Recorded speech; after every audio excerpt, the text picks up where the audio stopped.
Hello students, आज की video class 10th के लिए है। आज हम चैप्टर 7 ट्राइंगल्स की एक इंपॉर्टेंट थ्योरम है, बेसिक प्रोपोर्शनैलिटी थ्योरम, बीपीटी या फिर Thales theorem. Basic proportionality theorem को हम थेल्स थ्योरम भी कहते हैं। इससे प्रूफ करेंगे, ठीक है। एक इंपॉर्टेंट थ्योरम है जो कि पिछले बोर्ड एग्जाम में कई बार आ चुकी है, ठीक है। तो चलिए इस थेल्स थ्योरम का देखिए, या कह सकते हैं बेसिक प्रोपोर्शनैलिटी थ्योरम का स्टेटमेंट क्या है। If a line is drawn parallel to one side of a triangle to intersect the other two sides in distinct points, then the other two sides are divided in the same ratio. यहाँ पे देखिए जो BPT की जो statement है या Thales theorem की जो स्टेटमेंट है वो क्या कह रही है। वो कह रही है कि अगर मान लीजिए कोई ट्राइंगल ए बी सी है और उसमें कोई थर्ड साइड, जैसे थर्ड साइड यहाँ पे बीसी है, इसके पैरेलल हम लाइन डी अगर ड्रॉ करते हैं तो ये लाइन डी क्या है, ये इस साइड को और इस साइड को दोनों को इक्वल रेशियो में डिवाइड करेंगे, यानी AD upon DB is equal to AE upon EC, है ना। स्टेटमेंट भी इसका ये कह रहा है ना। If a line parallel to, यहां पे देखिए, if a line is drawn parallel to third side of a triangle, then it divides opposite sides in the same ratio, यानी कि AD upon DB is equal to AE upon EC, यानी इस side का ratio इस side के ratio के equal proof करना है। यही स्टेटमेंट का कहना है, ठीक है। तो चलिए सबसे पहले क्या करेंगे, हम स्टेटमेंट को पढ़ के उसके बाद एक ट्राइंगल ए बी सी ले लेंगे, एक triangle A B C draw कर लेंगे। उसके बाद ट्राइंगल ए बी सी में थर्ड साइड क्या है, बीसी ना, इसके पहले एक लाइन डी ड्रॉ कर लेंगे, ठीक है। इतना हमने कर लिया है, ट्राइंगल ए बी सी लिया, उसके बाद बीसी के पैरेलल एक लाइन डी ड्रॉ कर ली, देखिए पैरेलल का सिंबल लगा हुआ है ना। इतना करने के बाद अब देखिए जो जो गिवन है सबसे पहले वो लिख ले रहे हैं। चलिए थ्योरम में सबसे पहले हम क्या लिख ले रहे हैं, गिवन क्या दिया गया है, यहाँ लिख दे रहे हैं। चलिए गिवन सबसे पहले एक ट्रायंगल एबीसी दिया गया है, तो लिख लेंगे given a triangle ABC in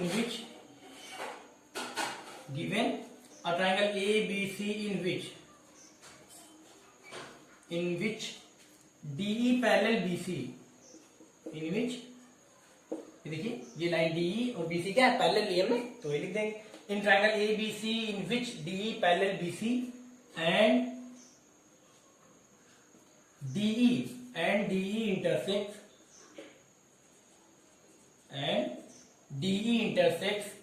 AB and AC. DE intersects AB and AC. यहाँ देखिए ये DE जो लाइन ड्रॉ की है, तो यहाँ पे DE क्या कर रही है, AB को और AC को इंटरसेक्ट कर रही है ना। यहाँ पे हम लिख देंगे कौन कौन से पॉइंट पे, पॉइंट D और पॉइंट E पे। देखिए जो लाइन DE ड्रॉ की वो लाइन, वो कह सकते हैं वो साइड AB और AC को कहाँ ड्रॉ कर रहे हैं, डिवाइड कर रही है। आप कह सकते हैं जो लाइन आपने डी ली, ये डी लाइन ए बी और ए सी को टू डिस्टिंक्ट पॉइंट, यानी पॉइंट डी और पॉइंट ई पे क्या कर रही है, इंटरसेक्ट कर रही है ना, तो वही लिख देंगे triangle A B C in which D parallel B C and D intersect A B and A C at point, कौन कौन से पॉइंट पे, at point D, A B को पॉइंट डी पर, डी एंड और ए सी को point ई पर, तो हम लिख देंगे at point D and E respectively, ठीक है। स्टेटमेंट थोड़ा सा ऐसे लिख देंगे अच्छे से। अब ये हो गया आपका triangle ABC in which D parallel BC and DE intersects AB and AC at point D and E respectively, ठीक है ना। हमने क्या किया था, ट्रायंगल एबीसी की जो थर्ड साइड बीसी थी उसके पहले एक लाइन डी ड्रॉ की, और डी लाइन जो है वो एबी और एसी को टू डिस्टिंक्ट पॉइंट डी और पॉइंट ई पर इंटरसेक्ट करती है, वही हमने लिख दिया, यही तो गिवन है, लिख दिया गया। इसके बाद गिवन के बाद हम लिखेंगे टू प्रूव, यानी हमें प्रूफ क्या करना है, तो टू प्रूव पहले ही बताया गया आपको, इस स्टेटमेंट का यही कहना था। If a line is drawn parallel to third side of a triangle, it divides opposite side in the same ratio, यानी स्टेटमेंट का कहना है कि हमने क्या किया, ट्राइंगल एबीसी की जो थर्ड साइड है उसके पैरेलल एक लाइन ड्रॉ की, जो कि क्या करती है, ए बी और ए सी को टू डिस्टिंक्ट पॉइंट पे इस तरह डिवाइड करती है कि एडी अपॉन डीबी, यानी इस लाइन का रेशियो ए अपॉन ए सी इस लाइन के रेशियो के इक्वल होना चाहिए। ये हमें प्रूफ करना है, हमें प्रूफ करना है AD upon DB is equal to A upon A C, लिख दे रहे हैं टू प्रूफ में। हमें प्रूफ करना है एडी अपॉन डीबी, प्रूफ करना है एडी अपॉन डी है, AD upon DB is equal to A upon E C, ठीक है, ए अपॉन ई सी, ये हमें इक्वल प्रूफ करना है, AD upon DB is equal to A upon E C, ठीक। अब उसके बाद देखिए इसमें कुछ कंस्ट्रक्शन भी करना पड़ेगा, तो हम कंस्ट्रक्शन भी लिख लेंगे। कंस्ट्रक्शन क्या करना पड़ेगा लिख ले रहे हैं।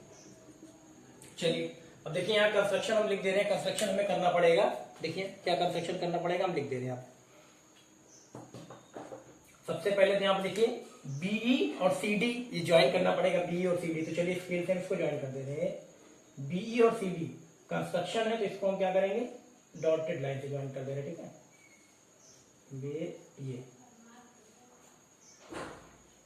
ये हो गया बीई और सीडी, इसको हम ज्वाइन कर दे रहे हैं, बीई और सीडी। ये चलिए इसको भी ज्वाइन कर दे रहे हैं।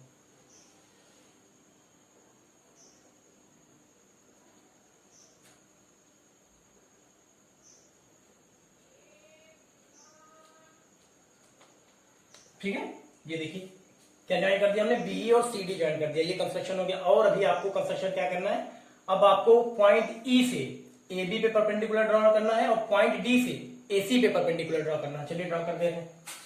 पॉइंट ई से ए बी पर परपेंडिकुलर, ठीक है।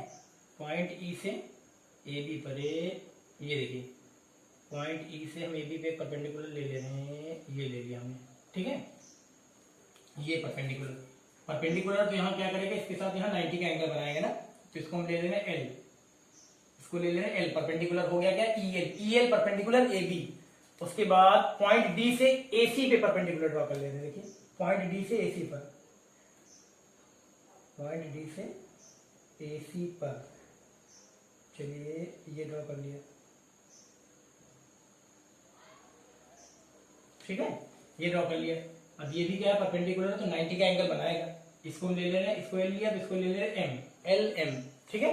तो यहाँ पे इतना करना है आपको। कंस्ट्रक्शन में क्या करना है आपको, ज्वाइन बीई एंड सीडी, इसको ज्वाइन करना है। उसके बाद draw EL perpendicular AB and DM perpendicular AC. ये कंस्ट्रक्शन हो गया, तो इसको लिख दे रहे हैं, ठीक है। जो हमने किया उसको हम लिख दे रहे हैं।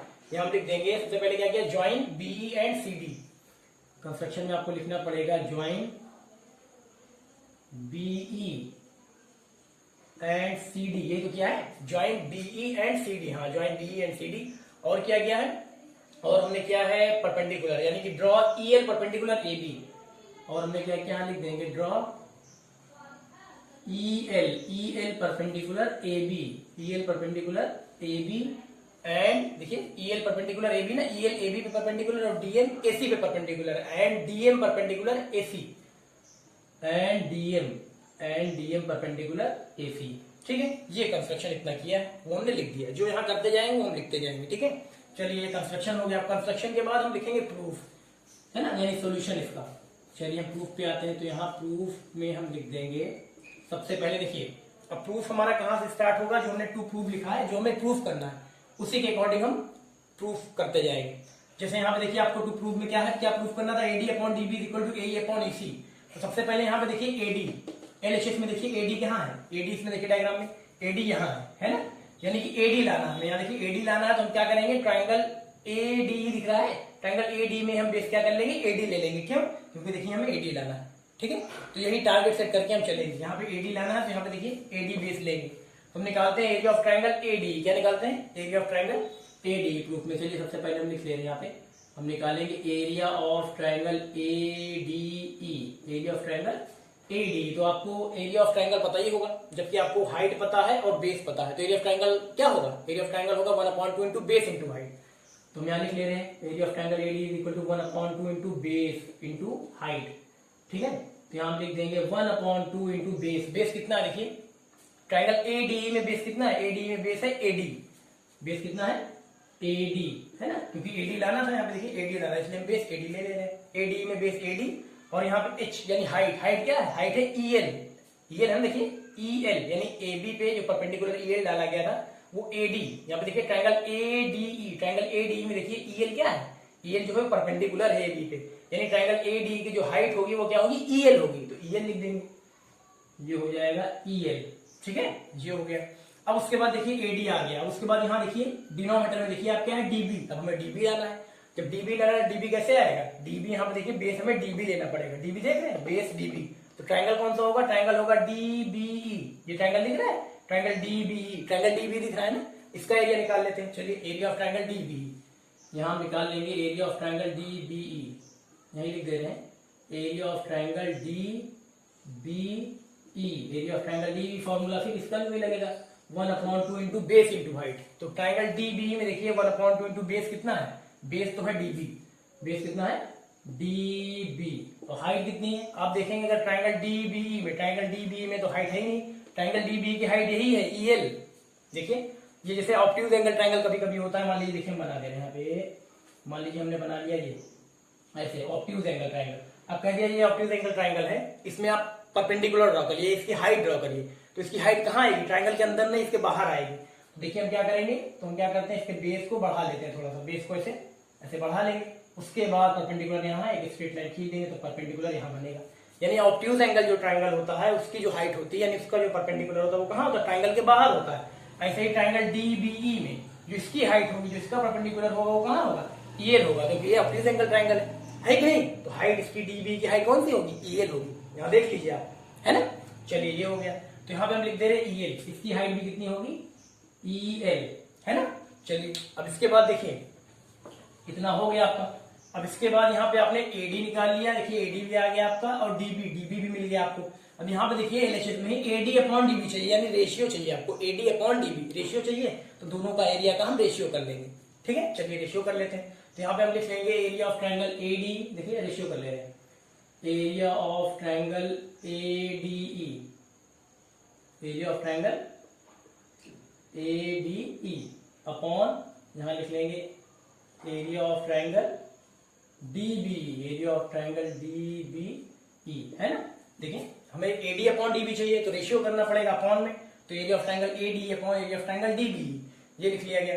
ऐसे ही यहाँ पे देखिए इधर 1/2 इंटू यहाँ पे क्या एडी इंटू ईएल, यहाँ है आपका 1/2 into AD into EL, AD into EL upon यहाँ पे क्या आ जाएगा, यहाँ पे है 1/2 into area of triangle DB कितना, देखिए area of triangle DB 1/2 into DB into EL, 1/2 into DB into EL, 1/2 into DB into EL, दोनों का रेशियो कर लिया बस। अब यहाँ पे देखिए आप हाफ से हाफ कैंसिल, ईएल से ईएल कैंसिल, तो आया कितना आपका, यहाँ आ गया, यही लिख लें, चलिए यहाँ लिख दे, इधर देखिए साइड में,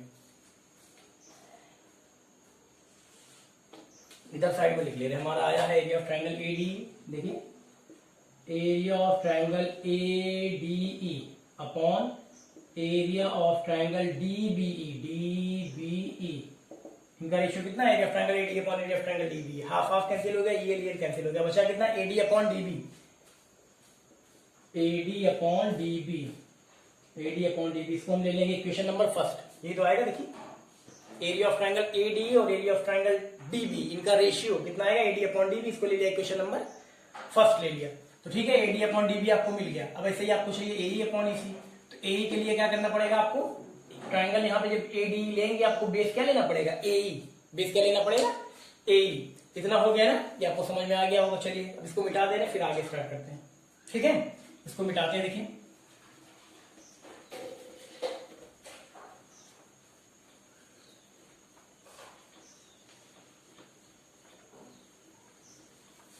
ये इक्वेशन फर्स्ट है, ठीक है। चलिए अब हमें लाना क्या था, अब हमें लाना एई, क्योंकि आपको टू प्रूफ दिया गया था, टू प्रूफ क्या था आरएचएस में, एई अपॉन ईसी, तो हमें एई लाना है। तो एई लाने के लिए हम क्या करेंगे, एई लाने के लिए हम करेंगे कि एरिया ऑफ ट्राइंगल जब ADE, area of triangle ADE जब निकालेंगे तो इस बार बेस क्या लेंगे, एई लेंगे। चलिए फिर से निकालते हैं एरिया ऑफ ट्राइंगल एडीई, यहाँ फिर से देखिए area of triangle ADE, area of triangle ADE है, थोड़ा नीचे लिख लें, यहाँ लिख रहे हैं, देखिए area of triangle AD, area of triangle AD फिर से निकालेंगे, लेकिन इस बार बेस क्या होगा, इस बार बेस ए ही होगा। चलिए तो यहाँ पे 1/2 फॉर्मूला क्या होगा, 1/2 इंटू बेस इंटू हाइट, यानी 1/2 इंटू बेस, बेस कितना है ए, बेस कितना है ए, 1/2 इंटू बेस ए इंटू हाइट कितनी है। अब आप देख लीजिए परपेंडिकुलर कौन सा है, डीएम, यहाँ पे देखिए परपेंडिकुलर क्या है, डीएम, तो यहाँ पे हम लिख लेंगे डीएम, डीएम क्या है, हाइट है, परपेंडिकुलर है, ठीक है। उसके बाद अब आपको यहाँ पे देखिए एई मिल गया, आपको क्या मिला, एई मिल गया। अब उसके बाद यहाँ देखिए मिला ना एई, उसके बाद क्या था, उसके बाद था एई अपॉन ईसी, एई मिल गया, अब ईसी चाहिए, ईसी चाहिए यानी कि आपको क्या करना पड़ेगा, बेस ईसी लेना पड़ेगा। तो ट्राइंगल कौन सा लेंगे, आप ट्राइंगल लेंगे ईसीडी, तो यानी एरिया ऑफ ट्राइंगल ईसीडी निकालना पड़ेगा।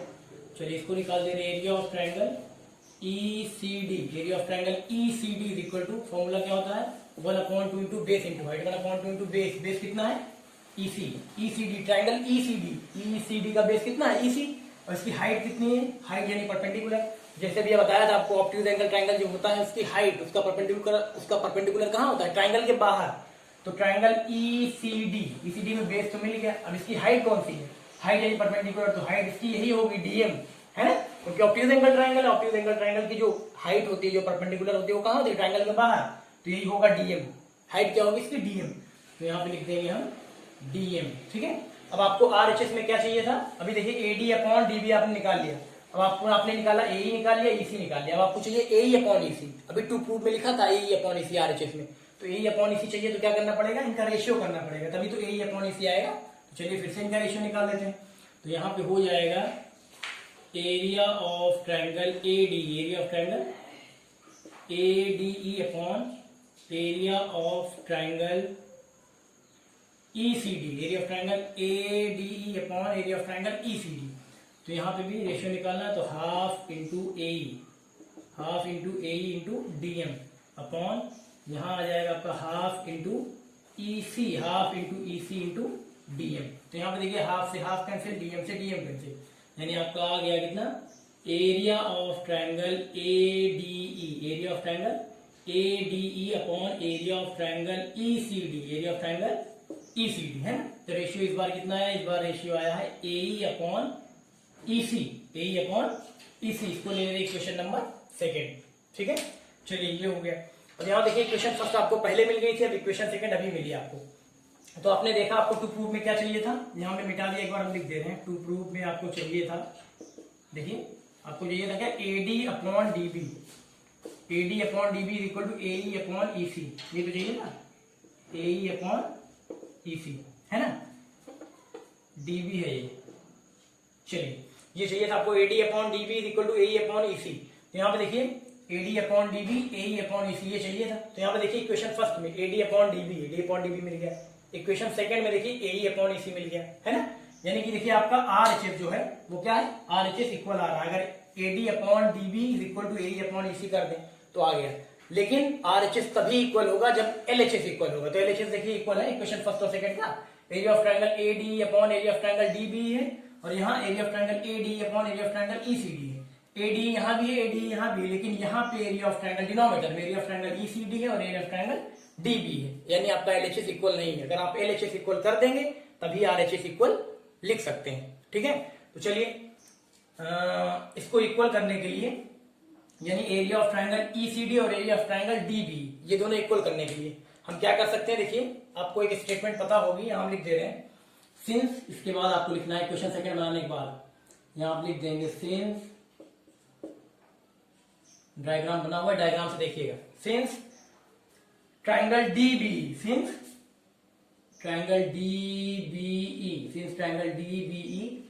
एंड ट्रायंगल ECD, डायग्राम में देखिए DBE ये ट्रायंगल और ECD ये वाला ट्रायंगल। तो since triangle DBE and triangle ECD stand on same base कौन सा है, ट्रायंगल DBE और ट्रायंगल ECD में देखिए बेस कौन सा है, सेम बेस DE, यानी दोनों ट्रायंगल सेम बेस DE पे ही स्टैंड हो रहे हैं। तो यहां लिख देंगे since triangle DBE and triangle ECD stand on same base DE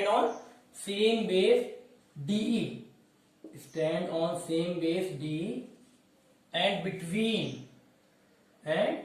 ये हमने लिख दिया, देखिए between same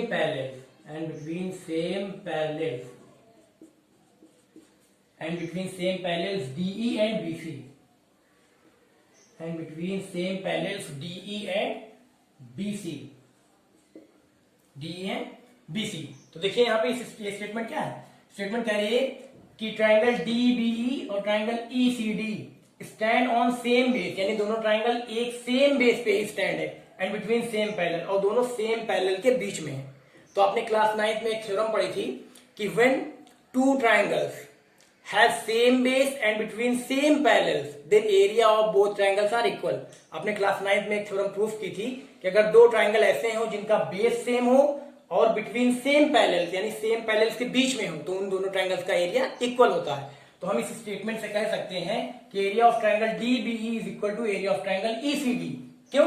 DBE और ECD का एरिया क्यों इक्वल होगा? क्योंकि दोनों का बेस सेम है और दोनों बिटवीन सेम पैरेलल है। दोनों ट्रायंगल कहां? इन दोनों पैरेलल लाइंस के बीच में है ना।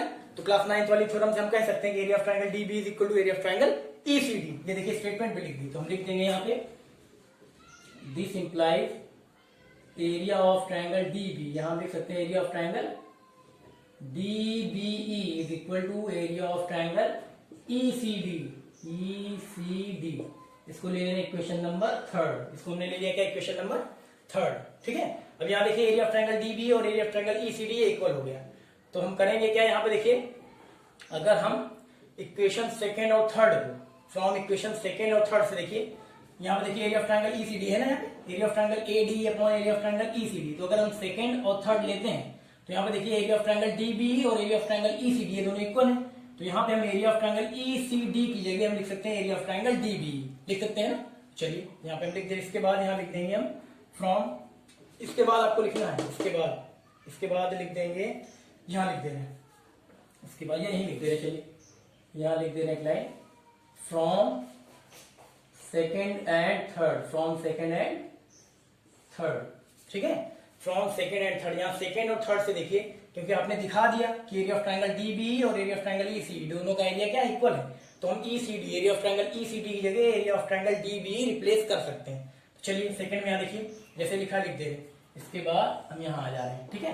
एरिया ऑफ ट्रायंगल ADE जैसे लिखा लिख दे रहे, area of triangle ADE, area of triangle ADE, area of triangle ADE upon, अब एरिया ऑफ ट्रायंगल ECD है ना, तो यहाँ पे देखिए ECD और DB दोनों का एरिया इक्वल है। तो हम ECD की जगह क्या लिख देंगे? DB। तो ECD की जगह हम क्या लिख दें? DB। तो हम लिख दें area of triangle DB, area of triangle DBE। हमने क्या किया? ECD की जगह एरिया ऑफ ट्रायंगल ECD की जगह area of triangle DB replace कर दिया, क्योंकि दोनों इक्वल है, एरिया ऑफ ट्रायंगल ECD और area of triangle DB equal है, तो रिप्लेस कर सकते हैं। ये रिप्लेस कर दिया, इज इक्वल टू इधर है कितना? AE upon EC as it is लिख लेंगे, is equal to AE upon EC is equal to AE upon EC। इसको हमने एज इट इज लिख लिया। इसको ले ले रहे हैं इक्वेशन नंबर 4, इसको क्या ले ले रहे हैं? इक्वेशन नंबर 4, ठीक है। अब देखिए आप इक्वेशन फर्स्ट और फोर्थ को देखिए, इक्वेशन फर्स्ट और फोर्थ में देखिए area of triangle ADE upon area of triangle DBE is equal to AD upon DB। इधर क्या है? Area of triangle ADE upon area of triangle DB is equal to AE upon EC। तो आप equation first और equation fourth के LHS को देखिए left hand side को, यहाँ पे भी area of triangle ADE upon area of triangle DBE है, और यहाँ फोर्थ के LHS में भी area of triangle ADE upon area of triangle DBE है।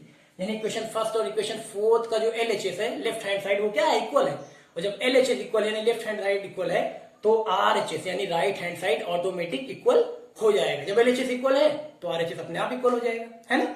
चलिए अब एक बार लास्ट स्टेप है फ्रॉम फर्स्ट एंड फोर्थ, यहां हम लिख देंगे from first and fourth, from first and fourth. तो फर्स्ट एंड फोर्थ को जब लेंगे या कंपेयर कराएंगे तो यहाँ देखिए LHS क्या है? इक्वल है। जब LHS इक्वल है तो RHS ऑटोमेटिक इक्वल हो जाएगा। तो फर्स्ट एंड फोर्थ से हम लिख सकते हैं AD अपॉन DB, यहाँ हो जाएगा AD upon DB, AD upon DB, AD upon DB is equal to AE upon EC, AE upon EC, है ना। अब इसको हम क्या करें?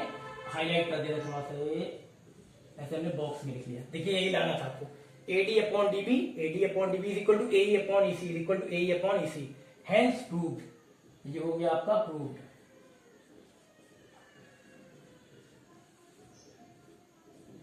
ठीक है, हेंस प्रूव्ड, यही लाना था आपको, ठीक है ना। तो ये थ्योरम कौन सी थी? ये थ्योरम इसको हम बोलते हैं बेसिक प्रोपोर्शनैलिटी थ्योरम, BPT या फिर थेल्स थ्योरम, ठीक है। ये एग्जाम में कभी कभी प्रूफ करने के लिए भी आती है, इस पे बेस्ड क्वेश्चन तो आते हैं 1-2 नंबर में, ठीक है। तो आपको समझ में आ गया होगा, कर लीजिए, ठीक।